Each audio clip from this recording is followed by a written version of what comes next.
She stopped the wedding because of him, her father. Front row, blind, cheap suit, dark glasses, a broken cane. Everyone stared. No! Move him! Back row, now! Step by step, alone. They laughed. But that box held the truth, the reason he went blind.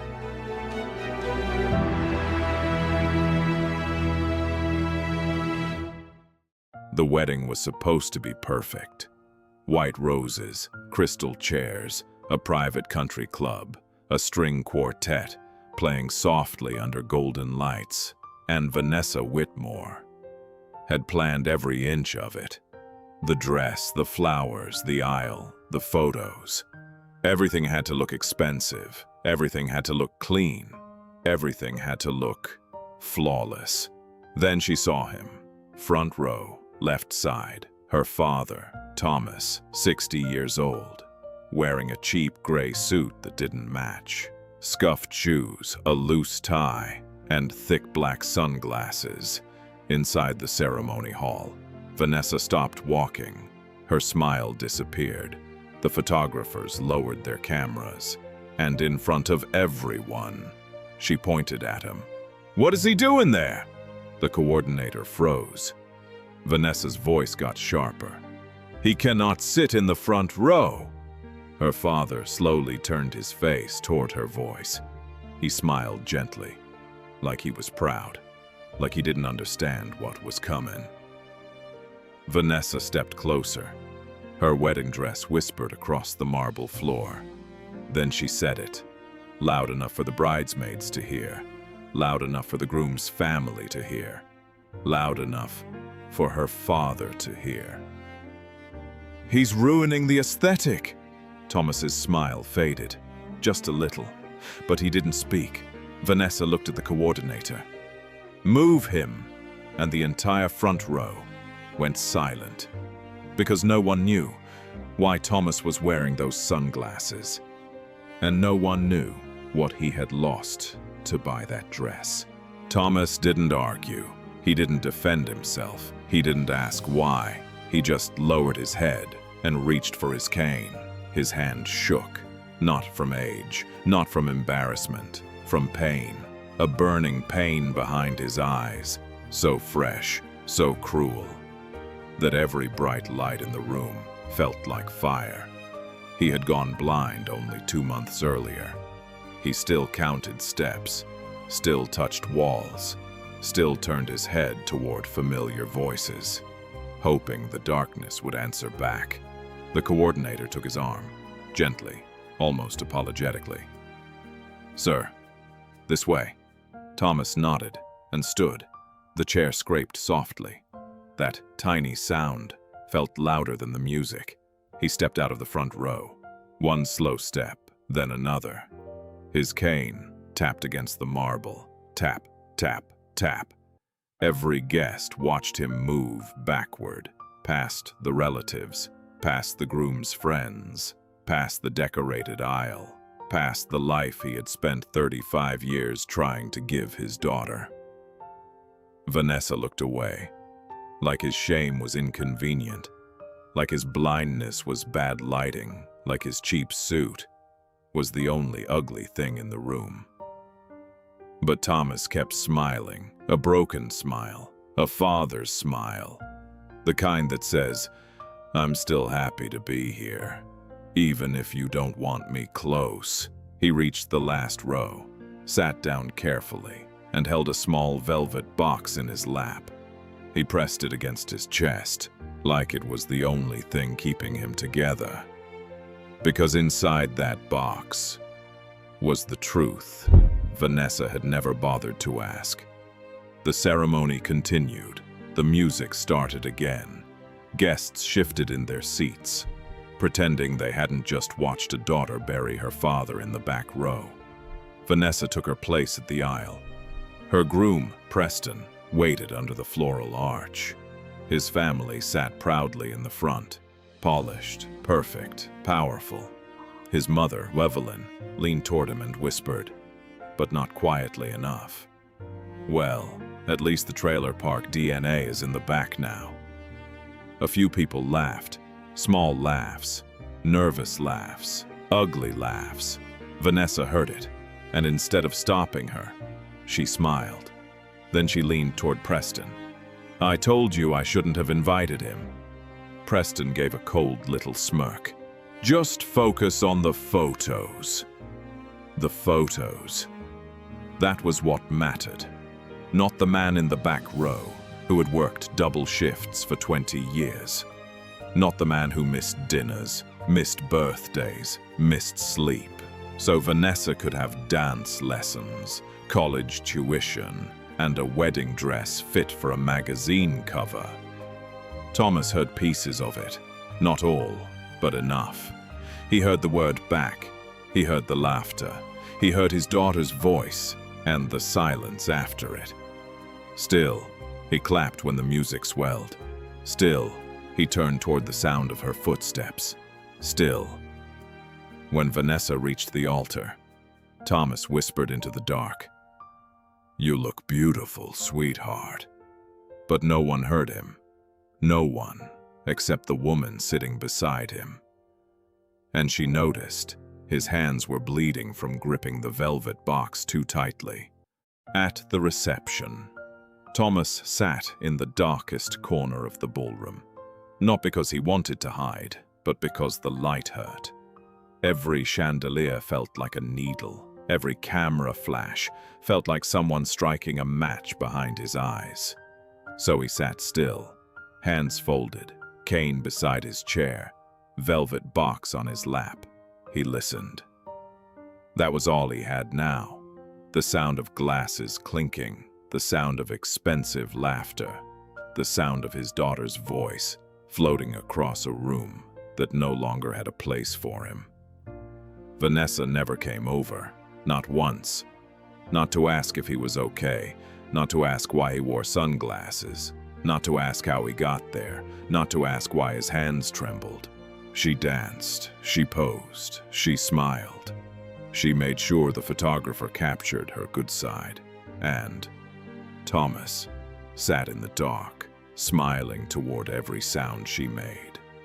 Because to him, she was still the little girl who used to stand on his work boots and dance in the kitchen. She was still the child who once said, "Daddy, when I get married, will you sit in the front row?" And he had promised, "I'll be the first face you see." But now, she couldn't bear to look at him, and he couldn't see her at all. Still, he held the gift, waiting for the right moment, waiting to give her the last beautiful thing he had left. Then came the speeches. The best man spoke first. People laughed, glasses lifted. Then Vanessa's maid of honor, Claire, stepped up. She was Vanessa's childhood friend. She knew Thomas. She knew the old apartment, the unpaid bills, the second-hand furniture, the school lunches he packed before sunrise. She also knew. Vanessa rarely talked about him anymore. Claire smiled politely. Her hands shook as she held the microphone. "There's one more gift," she said, "from the bride's father." Vanessa's smile tightened. Across the room, Thomas straightened in his chair. He turned his face toward the stage. Claire picked up the small velvet box, the one Thomas had given the gift table attendant. There was a card attached, plain white envelope, no gold lettering, no embossed names. Just Vanessa's name, written in Thomas's uneven handwriting. Claire opened it. At first she smiled, then her smile disappeared. Her eyes moved across the first line, then the second. Then she stopped breathing. The room grew quiet. Vanessa whispered, "Claire." Claire looked toward the back corner, toward Thomas. Then she looked down at the card again, and her voice cracked. Because the card did not contain a blessing. It contained a receipt and a confession. Claire tried to speak, but no sound came out. The ballroom waited. Vanessa laughed nervously. "What is it?" Claire looked at the card, then read. Slowly. "Vanessa, I know you wanted the dress of your dreams." Vanessa's face changed, just slightly. Claire kept reading. "I know you said it was too expensive. I know you cried when the boutique said they couldn't hold it without a deposit." A few guests turned toward Vanessa. The designer dress shimmered under the lights. $15,000 of silk, lace, pearls, perfection. Claire's voice broke. "So I took extra night shifts." Silence. At the refinery. Vanessa stopped smiling. Thomas lowered his head in the back corner. Claire swallowed hard. "I paid the deposit first, then the rest. So when you walked down the aisle, you would feel like the most beautiful woman in the world." The room went completely still. Claire lifted another folded paper from the box. Her fingers trembled. "It's a receipt," she whispered. "Paid in full." She looked at Vanessa. "Your father bought your dress." Vanessa looked down. At the fabric, at the pearls, at the perfect white gown she had been protecting from embarrassment. And for the first time that day, the dress felt heavy. But Claire wasn't finished, because the receipt was not the worst part. Claire unfolded the last page. Her tears fell onto the paper. She read the next line, and her voice nearly disappeared. 2 months ago, there was an accident. The guests stopped moving. Even the servers froze near the walls. Claire kept reading. "An industrial valve exploded during my night shift. Chemicals sprayed into my face." A woman gasped. Vanessa's hand flew to her mouth. Thomas sat still, so still. It looked like he had turned to stone. Claire's voice shook harder. "The doctors said, if I had come in right away, they might have saved part of my sight." She stopped, covered her mouth, then forced herself to continue. "But I didn't go. I washed my face in the locker room. I wrapped my eyes, and I finished the shift." A man near the front whispered, "Oh my God." Claire read the last sentence slowly. "I was afraid, if I left early, they would cut my hours, and I would lose the dress deposit." The room broke, not loudly, not all at once, but in small sounds. A sob, a chair shifting, a glass lowered onto a table. Vanessa stared at her father, her blind father, in the back of the room, the man she had removed from the front row, because he ruined the pictures. And now everyone knew. He had lost his sight, so she could look perfect in them. Vanessa looked down at her dress, the lace, the pearls, the perfect waistline, the long white train. Minutes ago, it had made her feel beautiful. Now, it looked different. It no longer looked like silk. It looked like overtime. It looked like burns. It looked like hospital lights. It looked like her father, washing chemicals out of his eyes, alone in a factory bathroom, because he was too afraid to lose money for her dream. Her breath caught. Her champagne glass slipped from her hand. It hit the floor and shattered. The sound cracked through the ballroom. Nobody moved. Vanessa stepped backward, then forward. Then she whispered, "No." A small word, a child's word, the kind of word people say when the truth is too cruel to enter all at once. She looked at the back corner. Thomas had not stood up. He had not cried. He had not blamed her. He simply sat there, hands folded, face turned toward her voice, still waiting, still loving her, still her father, and that destroyed her more than anger ever could. Vanessa ran. Not toward the photographer, not toward the groom, not toward the front of the room. She ran backward. Down the aisle she had once walked like a queen, past the flowers, past the guests, past the front row, where she had decided her father did not belong. Her dress dragged behind her, the same dress he had paid for with his vision. She reached Thomas and fell to her knees. "Daddy!" The word came out broken. Thomas turned his face toward her. "Vanessa!" She grabbed his hands, his rough hands, the hands that had held tools, paid bills, packed lunches, signed forms, worked nights, and held a velvet box. After being pushed to the back of his daughter's wedding, Vanessa sobbed. "I'm sorry." Thomas said nothing. She pressed her forehead against his hands. "I'm so sorry." Her shoulders shook. "I didn't know."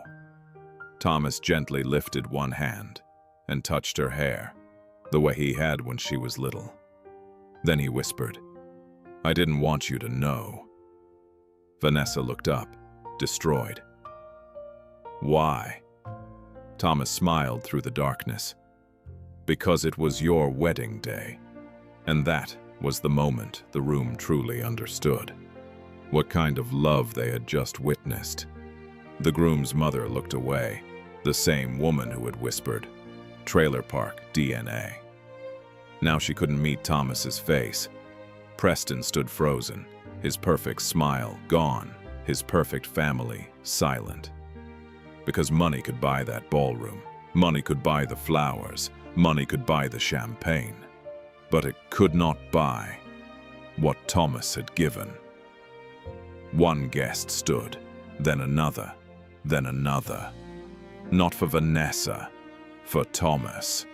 An older man from the groom's side walked to the back corner. He removed his front row boutonniere and placed it gently in Thomas's hand. "Sir," he said softly, "you should have had my seat." A woman followed, then a bridesmaid, then a server, then half the room. They came not to stare, not to pity, but to honor him. They shook his hand, they touched his shoulder, they thanked him for loving quietly in a world that only clapped for loud people. Vanessa stayed on her knees beside him, crying into the dress. The dress everyone had admired, the dress everyone now understood, was not a symbol of beauty. It was a receipt for sacrifice. Vanessa took Thomas's hand. "Please," she whispered, "come with me." Thomas hesitated. "I'm fine back here." That sentence broke her again, because he meant it. He had spent his whole life accepting less, so she could have more. Vanessa shook her head. "No, Daddy." She wiped her face, then stood and helped him rise, slowly, carefully, her arm wrapped around his. This time, she guided him, not away from the front, but toward it. The room parted. Guests stepped aside. The photographer lowered his camera, then lifted it again. But this time, Vanessa didn't care about the angle. She didn't care about the aesthetic. She didn't care if his suit matched. She brought her father to the front row, sat beside him, held his hand, and whispered, "You are the only reason I'm here." Thomas turned toward her voice. His lips trembled, and for the first time all day, he cried.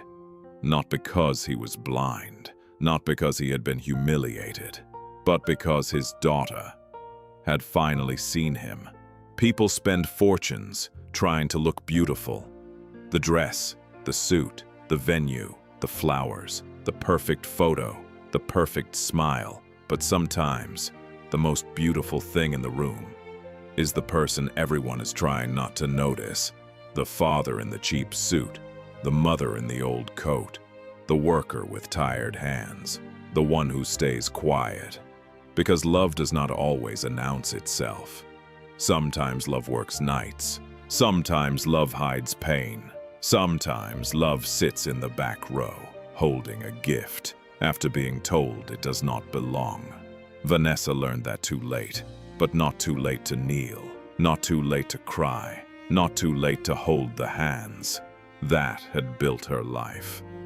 Outer beauty can be bought. It can be photographed.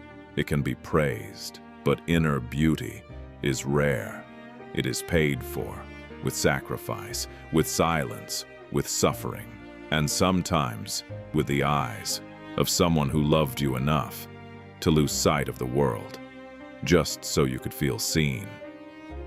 So before you judge someone by how they look, ask yourself, what did they carry that you never saw? Because the person you pushed to the back row might be the reason you ever made it to the front.